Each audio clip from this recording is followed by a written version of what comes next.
Ruben itu mengakui belum mampu membayarkan utang-utang yang miliaran rupiah begitu Bang.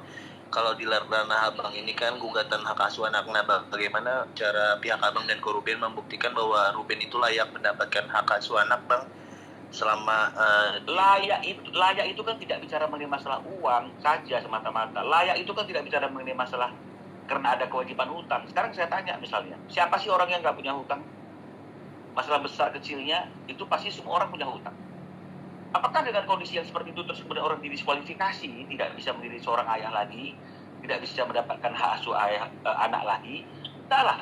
Karena toh Ruben juga bisa kan masih menghidupi dirinya, masih menghidupi anak-anak karyawan-karyawannya sampai hari ini.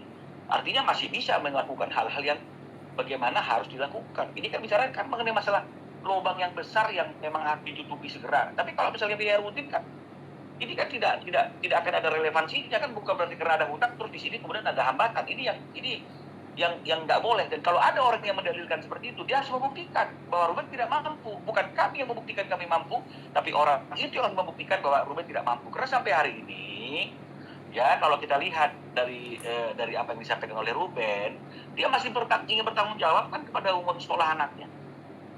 Dia ingin bertanggung jawab kan untuk kepentingan anak-anaknya, bahkan kemudian dia yang dihalang-halangi untuk tidak dapat informasi terkait dengan berapa besar uang sekolah anaknya yang sesungguhnya gitu. Jadi janganlah artinya itu kita selalu dengan mudah dan cepat mengkaitkan sesuatu itu seolah-olah bahwa alasan yang paling utama dan terutama dalam kondisi hak asuh anak itu adalah masalah uang. Ya. Karena selama ini toh hak asuh anak itu ada pada ibunya, uangnya dari siapa? Dari ayahnya juga kan begitu. Kalaupun misalnya kemudian anak-anak ini ditetapkan karena sesuatu dan lain hal dari pertimbangan hukum menjadi di bawah kekuasaan Ruben, tetap anak ini kan menjadi tanggung jawab bersama, bukan langsung dengan otomatis seperti itu uangnya harus dari Ruben semua, kan nggak seperti itu. Apakah dulu ketika hak asuh anak itu disepakati diberikan kepada ibunya diaudit punya kemampuan apa tidak? Dan enggak juga.